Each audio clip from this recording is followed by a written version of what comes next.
Now, this is quite a discovery. Fragments of a biblical scroll, along with other relics, have been found in desert caves in Israel. It is often said that extraordinary claims require extraordinary evidence. Many, for this reason, have remained doubtful of the resurrection, as described in the New Testament. However, recent scholarship shows that multiple historical documents outside the Bible support the resurrection. These 2,000-year-old documents, according to renowned Christian philosopher William Lane Craig, closely align with the Christian narrative, even though they were written by trusted historians who weren't Christians. Who were these historians from the 1st century? And how do their writings support the biblical narrative? The news is full of the threat of war in the Middle East. At the same time, a revolution is underway in parts of the region. A Jesus revolution. Join us as we examine the claims of these trusted documents and the truths they reveal about the resurrection. Ancient secular accounts about Christ. While many scholars argue on whether Jesus was resurrected, a huge chunk of them agree that Paul's letters and the Synoptic Gospels are valid historical documents. This means they are authentic, credible, and consistent to a good degree. But to make a compelling case for the resurrection, we will have to explore documents outside the Bible that tell the same story. These documents have to be written by trusted historians from the 1st century who didn't believe in Jesus. This way, there would be less room for biases and misconceptions. This leads us to the written works of 3 trusted historians: Publius Tacitus, Flavius Josephus, and Gaius Plinius Secundus, also known as Pliny the Younger. Each of their writings is almost 2,000 years old. Though these historians come from different backgrounds with different stories, they share one thing in common: not one of them is a Christian. Recent scholarship shows us that Josephus was not a fan of Christianity. Tacitus found the religion abominable, and Plinius had many of them executed for refusing to reject Christ. But despite rejecting the faith, their writings have uncovered the truth about the resurrection. To discover what it is, we have to examine the lives of each of these historians and all their works of literature. Then we will examine everything they wrote about Christ and his followers, extract the historical facts, and explain each of them through the biblical narrative. We will show how each of their writings aligns with the resurrection story, giving compelling proof for the event through valid historical methods. So without further ado, let's get to it. Josephus the Betrayer. If many were to think of a character from the Bible that is best known for selfishness and betrayal, there is no doubt that Judas's name would come up. Famous for his greed-driven betrayal of Christ, the complex nature of this character has intrigued storytellers and theologians for decades. But to uncover the truth about the resurrection, we have to examine the life of another betrayer. Unlike Judas, this man didn't just give up his master for personal gain, but his entire nation. This man was none other than the famous Jewish historian Flavius Josephus. He was born 4 years after the death of Christ into a home situated in Jerusalem. Unlike most Jews, Josephus was born into a wealthy aristocratic family led by a priest with connections to the Jewish elite. Thanks to this great privilege, Josephus was well educated in Jewish law and Greek culture. He was also blessed with a creative mind and a rare ability to articulate the most complex thoughts and concepts through writing, a skill that would prove useful much later on. Throughout his life, Jerusalem was under Roman rule, one that resulted in increased tensions between rebels and authorities. These tensions would culminate in a great war between the Jews and the Romans, one of which Josephus became a part of. By 66 AD, Flavius Josephus had become involved in the war against the Romans. Thanks to his creative tendencies that proved useful on the battlefield, he was appointed as a commander in Galilee. On a most crucial day during the conflict, the task fell on Josephus to organize the Jewish armies against the Roman forces. But right when the Jews needed him to be most focused and resilient, his mind was plagued with visions of the people's worst fears. Still, he pressed on. But his lack of focus led to a failed defense at the city of Jotapata by the following year. Then he surrendered to the Romans, to everyone's surprise. But given the punishment that awaited him if he refused, the Romans couldn't blame him for betraying people. At the time, rebels were being punished by crucifixion, the most cruel punishment reserved for the worst of criminals. With this in mind, Josephus urged the Jews who were hell-bent on fighting the Romans to stop, but they refused, mounting curses on Josephus for turning away from his people. Later on, he would reveal the visions that plagued him for several months in his writings, stating that on many occasions he saw the city of Jerusalem getting destroyed by the Romans not long after. After his surrender, Josephus was taken away by the Romans to the future Emperor Vespasian. Clever with words, Josephus told him about his vision, implying that Vespasian would be the future emperor as he hoped, and also the one who would bring Jerusalem to its knees. At a time when a ruthless and dangerous young emperor was in power, this vision tickled the ears of the ambitious Vespasian. Captivated by the sweet words of Josephus, he decided to keep the previous Jewish commander alive for the time being. Luckily for Josephus, his alleged visions would come true in the coming years. Vespasian successfully became emperor and went on to bring Jerusalem to its knees by the following year. As a reward, Josephus was given Roman citizenship, adopting the emperor's family name for himself, Flavius. Thanks to his quick-witted personality, he was appointed as a close advisor to the Roman rulers. In his free time, he would write several brilliant works of literature, with some still being studied today. Perhaps his most popular work was The Jewish War, completed 5 years after Jerusalem was destroyed by the Romans. His second most notable work, Antiquities of the Jews, was written almost 20 years later. This covered the history of the Jewish people from the earliest times in the Old Testament to his era. In an attempt to justify betraying his people, Josephus also wrote an autobiography, finishing his work in 100 AD before passing away a few months later. Though he would be remembered as a controversial figure who sold his soul to the enemies of his people, the late historian left a rich legacy of Jewish history from a more secular perspective. So what does any of this have to do with Christ and his resurrection? Well, in his book Antiquities of the Jews, Josephus made 2 references to Jesus. The first of the 2 is written in the 3rd chapter of the 18th volume. The passage implied that there was a wise man named Jesus who did wonderful things. People from different places were drawn to him, believing he was the promised one they had been waiting for. He was condemned to death by the Roman prefect Pontius Pilate, but allegedly appeared to those who put their faith in him. The passage, known as the Testimonium Flavianum, has been rejected by many scholars who felt like it sounded too favorable to Jesus. This was because Josephus was not a Christian, so it seemed out of character for the secular historian to write about Christ in such a positive way. Christian historians refute this by stating Josephus was only echoing what the Christians believed about Jesus and not what he thought. Also, keep in mind that Josephus was born about 4 years after the death of Christ, so there would have been a lot of things left out if he wrote about Jesus based on his perspective alone. As a historian, Josephus sought to include most of the things that made Jesus special, especially from the Christian perspective. However, his true opinions would be expressed in the 9th chapter of the 20th volume, where he mentioned Jesus as the brother of James, an outspoken believer who was killed for his claims about Christ. This passage is accepted by many more scholars as authentic, as it aligns more closely with Josephus's stance as a non-believer. But this is what makes it interesting. Despite not being a Christian, based on his writings, we can be sure of a few things that align with the story of the resurrection. First, that Jesus was a historical figure and not a myth. Second, that Jesus was known for extraordinary things. Third, many people believed they saw Jesus alive after his death. Lastly, some of his followers were so sure that he resurrected that they were willing to die for it, with James, his brother, being a prime historical example. In the years following Josephus's death, a more trusted historian tells us a similar story about Christ and his followers. Let's find out what he said. Tacitus the Coldhearted. If anyone can be trusted to handle the facts of history with the utmost care, it has to be Tacitus. Known for his great attention to detail and perfectionism, this man successfully played major roles in Roman rule and history. He is widely regarded as one of the greatest historians of ancient Rome. Born 23 years after the death of Christ, Publius Cornelius Tacitus grew up in the Roman province of Gallia Narbonensis.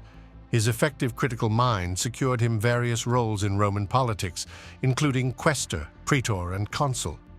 Intrigued by Roman history and current affairs, he used his power to gain access to a wide array of literature that shaped his perspectives and historical records.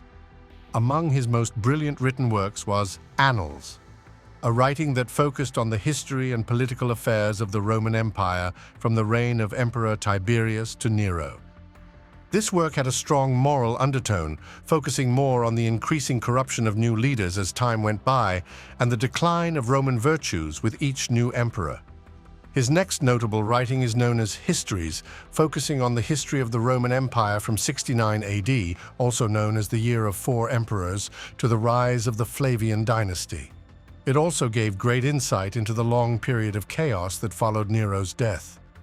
Tacitus is often envisioned as a cold and calculating figure, thanks to the incisive and critical nature of his writings. Though his writings have a strong moral undertone, they only stand as a lens through which he saw the world around him. This ethical viewpoint was part of what made him despite Nero, who was known for indulging in harsh cruelty and self-pleasure. So what does the writing of Tacitus tell us about Christ and his resurrection?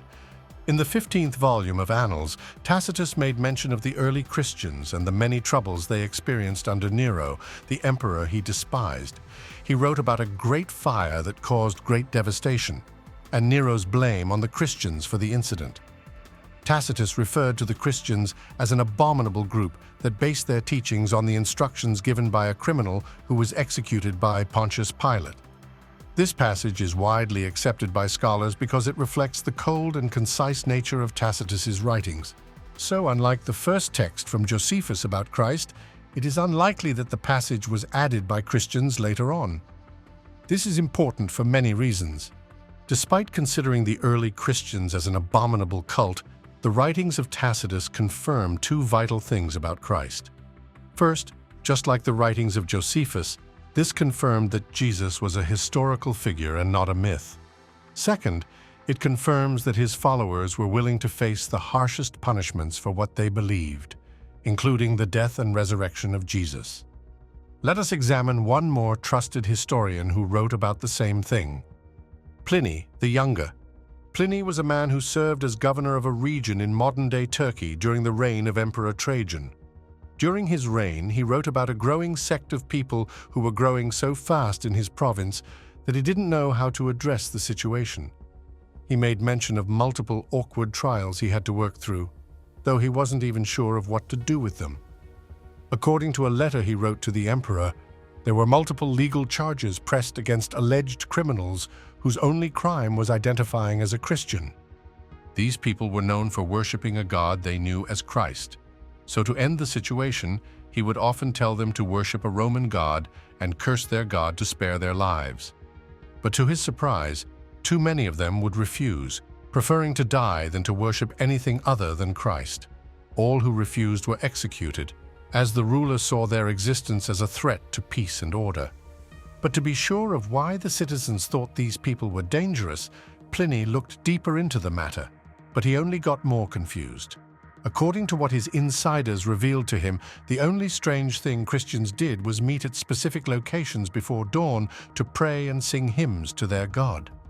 Their religion had nothing to do with the crimes that deserved death, and this troubled Pliny, who had already executed many of them for crimes they didn't commit.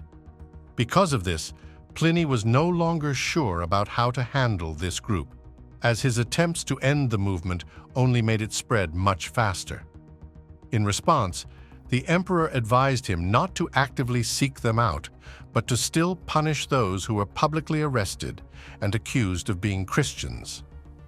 Though Pliny and the emperor gave no direct mention of Jesus by name, the governor's mention of Christ as a god underscores how Christ and the Church were seen by the Roman authorities.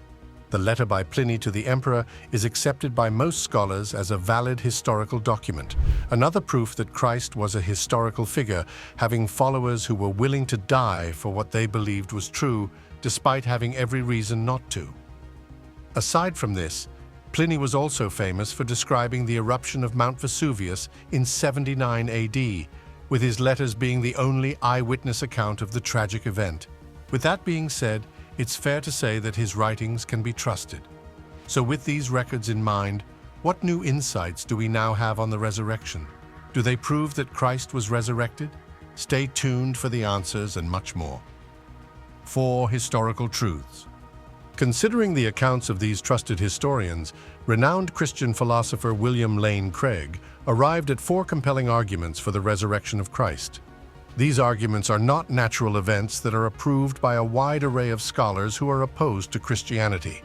These facts, according to Dr. Craig, are unusual yet provable historical facts that can only be explained by the resurrection. First, we have the empty tomb. Dr. Craig insists that it is not irrational to believe that the tomb was empty on the Lord's Day, as it can be explained as a natural event.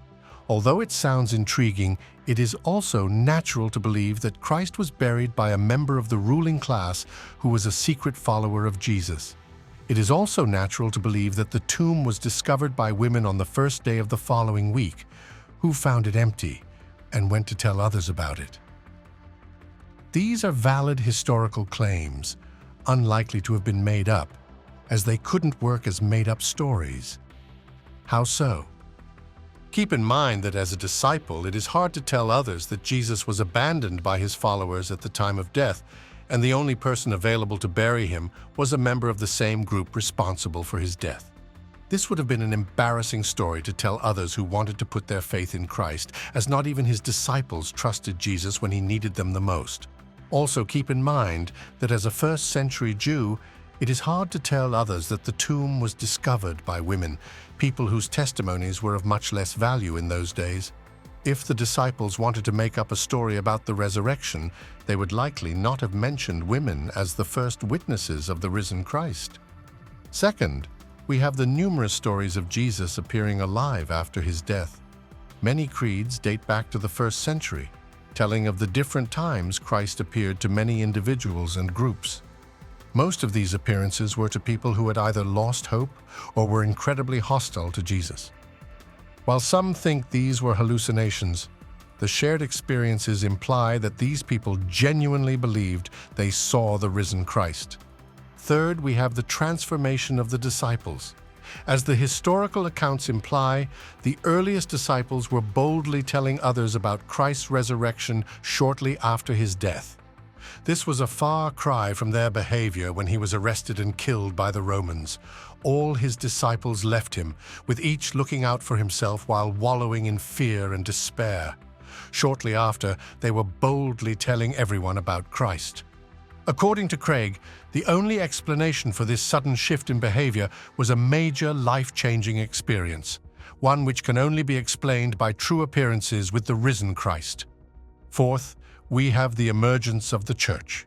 These transformed followers were so sure that they had seen the risen Christ, so sure that they were living to give up their lives for it. In the face of intense troubles, these brave men and women had everything to lose by telling others that Christ was alive, but they refused to back down, telling everyone about what they saw and heard, down to the bitter end. In essence, Dr. Craig argues that the best explanation for the empty tomb, the earliest records about his appearances, the transformation of the disciples, and the rapid growth of the early church is the resurrection of Christ. However, there have been alternative answers to these historical facts. Let us examine each of them. Different answers and viewpoints. Over the years, different thinkers have come up with alternative explanations for Dr. Craig's 4 historical arguments for the resurrection. The first one proposes that Jesus was not dead when he came down from the cross, but was in a deep state of unconsciousness from the shock of immense pain. When he was placed in the cold, dark grave shortly after, he was revived by the cold environment. Wanting to convince his disciples that he had risen from the dead, he escaped and later returned to his disciples, who believed that he had risen from the dead. While this proposal might seem plausible on the surface, it comes with a lot of problems. First of all, being crucified is not a survivable event. The Roman soldiers took extreme measures to make sure their victims were dead, or they would have died for not doing their jobs properly. It is also hard to believe that Jesus, who had just survived getting whipped, beaten, and nailed to a cross, could have rolled off the large stone of the tomb by himself, fought his way through the Roman guards stationed at the entrance, and walked over a long distance into Jerusalem to meet his disciples.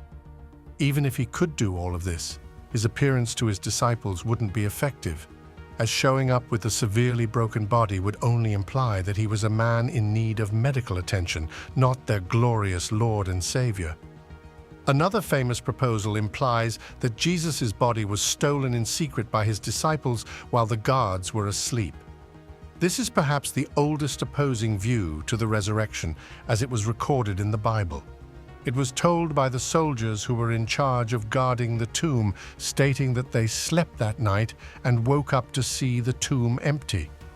But while this explanation has stood the test of time, it is highly unlikely for two reasons. First, if you were a Roman guard on duty and you fell asleep, you would be executed. Second, if you were a Roman guard on duty and you fell asleep, how did you know the disciples stole the body? It is absurd to think the guards noticed the disciples coming to steal the body while they were asleep. And even if that were possible, why didn't the guards stop them? While some try to refute this by stating that it was Jewish guards who were stationed at the entrance of the tomb, the same problem would arise, as it is absurd to think the cowering disciples who abandoned Jesus before his death were now suddenly bold enough to bribe the guards into letting them steal the body. Some resort to claiming the accounts came about by hallucinations, but it is unlikely that groups of people would share the same hallucinations of a single person saying the same thing. It is also unlikely that hallucinations would lead to a widespread belief in the resurrection. Most recent proposals imply that the resurrection narrative was a myth that evolved into a religion of its own, but it fails to account for the earliest creeds dating back to a few years following the resurrection. In the first letter to the Corinthians, written by Paul the Apostle in 55 AD, the writer quoted a creed affirming Christ's resurrection and appearances. This implied that the story of Christ's resurrection and appearances were already well known before most of the New Testament was written. The Christian faith in the first century was based on an event and not necessarily a book, as there were thousands of Christians putting their lives on the line before the first book of the New Testament was penned down. So, with everything uncovered so far, does this prove Christ was resurrected? Is it rational to believe Jesus rose from the dead? Based on Dr. Craig's conclusions, the answer to both questions is yes. He believes that through the testimonies of enemies and people who didn't support Christianity, it is rational to believe Christ rose from the dead based on what they wrote. What makes him so sure of this? Let's find out together. A reasonable faith. Dr. William Lane Craig believes that the historical accounts of Tacitus, Josephus, and Plinius support all the extraordinary claims surrounding the death and resurrection of Jesus. Because of this, Dr. Craig believes Christianity is not marked by blind faith. Its claims, according to him, can be verified through reason and evidence. In his own words, Christianity is a reasonable faith. A close examination of when these books were written indicated that the historians give different records of Jesus and his followers without depending on each other. This stands as proof that Jesus was a historical figure who lived and died on earth, given that his life was documented by people who had no interest in promoting him or his teachings. Tacitus's description of Christ and the Christians does not state that Christ resurrected, but implies that these followers were so convinced that Christ rose from the dead that they were willing to stay devoted, despite having everything to lose. People simply don't die for what they know isn't true. And the fact that Tacitus, Josephus, and Plinius all reference the intense persecution of people who believe Christ was resurrected stands as proof that it most likely happened. Though the Testimonium Flavianum is highly disputed among scholars, many of them agree that Josephus references Jesus as a historical figure who lived, died, and allegedly resurrected days after his death. Plinius's letter to the emperor can be trusted for various reasons. One of these reasons is that it affirms Jesus was worshipped as a god. This aligns perfectly with the writings of the early church fathers, who all believed in the divinity of Jesus. This, to Dr. Carrig, supports the belief that the resurrection was not invented much later, but has been a core belief from the first century. This proves we have a strong historical foundation for the resurrection, with each of them revolving around the empty tomb, alleged post-mortem appearances, the incredible transformation of the disciples, and the early proclamations of the resurrection. While the writings of these historians do not affirm the resurrection as an actual event, they provide a great foundation for building a strong case. With the historical evidence for the resurrection converging from external independent accounts with the claims of the New Testament, there is little reason to believe Christianity is based on blind faith. Contrary to what many think, the Christian narrative invites everyone to examine the evidence for themselves, not just to blindly accept whatever it teaches. By this logic, Dr. Craig argues that it is reasonable to be Christian. This was once explained by American philosopher Alvin Plantinga, who went on to explain this in two ways. Firstly, a belief is rational if someone has no reason to doubt it. In this case, if trusted historical sources tell us something happened in the past, then it's reasonable to believe it. But it would be irrational to believe they are all wrong because that belief doesn't match what was observed. With this in mind, saying something is reasonable means that it's beneficial for someone to believe, even if it turns out to be false. Beliefs are not meant to be proven or known with utmost certainty to be true, just as we don't need to be present in history to believe that what has been written about it is true. The person simply needs to be justified in believing it. Even the greatest scientific minds work by this principle. For example, Isaac Newton was right to believe in his scientific work, even though it was later rendered inaccurate by discoveries. However, that doesn't make him irrational to believe what he did. With this logic, Dr. Craig argues that by saying Christianity is reasonable, he is making a modest claim. This means that while Christians cannot prove the resurrection without a shadow of a doubt, we can still give evidence to show why it's rational to believe Christ rose from the dead. All that is needed is to make a simple case and provide historical evidence to support it. This avoids pointless claims and shows humility to those who don't subscribe to it. Furthermore, the Christian faith is more rooted in history than most other religions. It is full of claims that can easily be investigated historically. With this in mind, Craig supposes that if we choose to read the New Testament books as historical documents and not as statements of faith, we would find good reason to trust what it says. In other words, if people give these sacred writings the same amount of grace granted to the documents written by Tacitus, Josephus, and Plinius, many would come to accept the historical arguments for the resurrection, even as non-Christians. For nearly 40 years, these arguments have been used by Dr. Craig in his numerous public debates with atheists on the truthfulness of the resurrection, most of which ended in his favor.